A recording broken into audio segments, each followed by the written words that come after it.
Welcome back. The political tectonic plates are shifting in the South African landscape. President Cyril Ramaphosa's announcement of a government of national unity as a governance option for South Africa has drawn mixed reaction. For an appraisal of the current political environment the country finds itself in and some insights into what a government of national unity should entail, we are now joined by Mbhazima Shilowa, who is a trade unionist, the former Premier of Gauteng and former Member of Parliament. Mr. Shilowa, thank you so much for joining us this morning on Newsfeed AM. Let's talk about the upcoming route that the ANC is proposing of a national government of unity. Firstly, were you anticipating that outcome? And what would be the successes and the cons of this route? Good morning. I mean, obviously, one accepts that the outcomes means that it's either the rest of the opposition can use their 60% to form a government without the ANC, which is unlikely. As you can see, that almost every single party is really trying to see what the ANC can put together in a manner that will ensure we've got a stable government. So I've always been expecting that there will be a coalition of this sort, of different sorts. By the way, a government of national unity is still a coalition. It's just that you are trying to draw as many people or parties as is possible. I'm assuming in this instance, if MK, DA, EFF, IFP are amenable, it may be that the threshold would be made such as that it includes the IFP in. But I think if the DA or the EFF or MK says we are not going to come in, it may be that the threshold may be moved further to include, say, the PA. Obviously, the advantage is that you know that you will have some semblance of stability insofar as a government change will not happen frequently unless there is a transgression of the Constitution, in which case you can't say, well, you know, we can't bring a motion of no confidence. It also means that you're likely to have a number of those parties having a stake in the cabinet and or in the running of the different legislatures, parliament in particular. So that's the plus side. The negative side, obviously, is that if you bring these parties, but we have not yet agreed on what is the program going to be for instance, creating jobs, reducing unemployment, ensuring that the economic growth, that we stem corruption, we have a public service that works properly, what rule of law, respect for the Constitution mean. So it is a first step, I think, to say we will talk to all parties and see who is amenable. But I think the real grind is going to start when you say, but what is the program? And we must insist on understanding what is the program, because the problem at local government is not so much the coalition, is that there is no program, simply that take this, take that, give me this, give me that one. And, you know, as you mentioned as well, Mr. Shilowa, you know, these policies haven't yet been agreed on, or the program been agreed on yet. But while the president announced this intention last night, we have seen other political parties. Action SA has, you know, rejected any sort of national government of unity, of working in that. But also the likes of EFF leader Julius Malema, if his ex-posts are anything to go by, they're also seemingly rejecting this, in fact, using terms like Harabo Mandela. Yes, let me start with the Action SAA.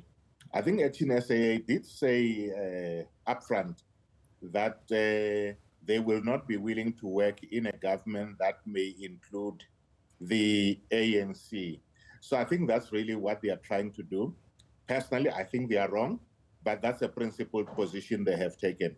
With regard to the EFF, I've seen the tweet, but I'm hoping that that was just the first reaction, but that in a discussion with the ANC and later them having their own press conference, they may have an open mind to cooperating with the ANC. As I'm saying, I think we shouldn't be taken so much by the word government of national unity. It is a coalition by any other name, and I don't think the EFF is opposed to a coalition with the ANC. It may be that for them, a government of national unity, because unless the DA doesn't want to participate, you can't exclude them because you're going proportionally. They may not want to serve with the DA, notwithstanding their past working relationship, even though they say, no, it was not a coalition. I mean, it's not really uncharted territory. If you had to compare between 1994 and now, what the differences are with this government of national unity? I think the difference is that firstly, in 1994, it was included in the interim constitution. So even before the elections, we all knew that regardless of the outcome, a party that has more than 10% of the vote would participate in the government of national unity. Secondly, because of the huge majority that the ANC had, you could really carry things through using the RDP program. At the moment, because the ANC has the most votes but does not have the majority, you obviously have to negotiate your economic policy guided by, say, in the case of the ANC, their own manifesto, rejecting others who may be, trying to say inclusive economy excludes broad-based Black economic empowerment. So there will have to be some element of compromises there. Similarly, on the national health insurance, both the DA and the EFF are not in agreement, even though the EFF is for inclusive health but may disagree with the modalities. There will also have to be compromises there by either of the party. So yes, it's not uncharted territory, but it's uncharted in that now you're negotiating the terms after the fact and not before. And with far less power, right, and far less numbers, because, you mentioned that 10% threshold in 1994. If there's a 10% threshold applied for 2024, parties like the EFF wouldn't then actually make it. Yes, which is why I think that, the discussions will happen, and depending on who is amenable to being in that government of national unity, as defined by the ANC, they will then discuss the threshold. I don't think the idea is to have everyone who is in there be brought on board the government. But I think it's about saying, can we have 3 or 4 parties with a sizable number that we can be able to have a stable government? That does not preclude other parties being asked to chair this or that committee, and or the president using the 2 spaces for cabinet for ministers and 1 for deputy ministers to appoint people who may not necessarily be from parties that are in that government of national unity. Could it work, Mr. Shilowa, without the EFF, without the MK, without Action SA? Yes, it can. All coalitions can work. Even a minority government led by the ANC alone, with the rest of the parties agreeing only 1, that we will support you for the presidency, and 2, we will support you on the broad budget, but that you will have to negotiate the big lines with us. we will help you pass the budget. The rest is legislation. It will get debated in Parliament, and argument that are valid will win the day. And it's not the first time. I mean, it will be the first time here, but in many countries you do have minority governments.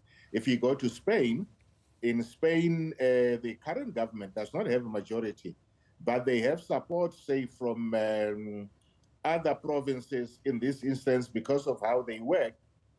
Some of the provinces have got even more power. So they would say, well, if you put this and that infrastructure in our province, we will support and keep your government in place. So it would work in the same way that it will work even if the DA does not participate and it is just the EFF, IFP, and one or two other parties. I think we give too much credence to parties saying things won't move unless we are on board. I think that things will still work. The sun will still rise and set in the east and the west. Yeah, that's actually some positivity that we needed as well. I want to take you to a former life of yours as a member of parliament. We've got some 70 plus ANC MPs who are probably going to be going for the job seekers queues now, who will be unemployed. I think about 5 from the EFF as well. What do you make of this? You know, these members of parliament who've had these cushy jobs, who've had benefits and perks, who are now been cut to the curb. No, I think it was always expected that, the ANC may not do as well as they were publicly saying they will do. I've got no doubt that their own polls were telling them more or less what we are seeing now, which is why you would have found people like the ANC member from Limpopo, who had been wanting to be brought a little bit higher than where he had been placed, because he thought, well, he wants to have what we can call a safe seat. My view is that, there is life after Parliament, especially those people who have been in Parliament since 1994, 1999, and or have been there for more than 10 years. Those who are in pensionable age, they will be able to take retirement. And if they put their money properly in an annuity retirement fund, they'll be able to earn more or less what they are getting now per month, even if it just have to be at 7.5%. So it's not a train smash. I mean, you've shown that it's not a train smash, but for those who perhaps didn't do that, perhaps didn't save their money and don't have other options, what are the options that could be possibly available for somebody who only knows that kind of job? No, there are plenty. I think the point I'm making is that they all have a pension fund, and the pension fund there is very generous. That's one thing. But secondly, I think anybody who just invested in that they will have to be in Parliament permanently isn't serious about life. There are many things they can do. Surely, if you were in a committee on finance, as an example, you should be able to give advice on budgets and all of that. There are many businesses that want to know how are politics working on this and that. You can start a good consultancy, but if you are not able to do even after that particular period, it just shows you were never serious about your own life.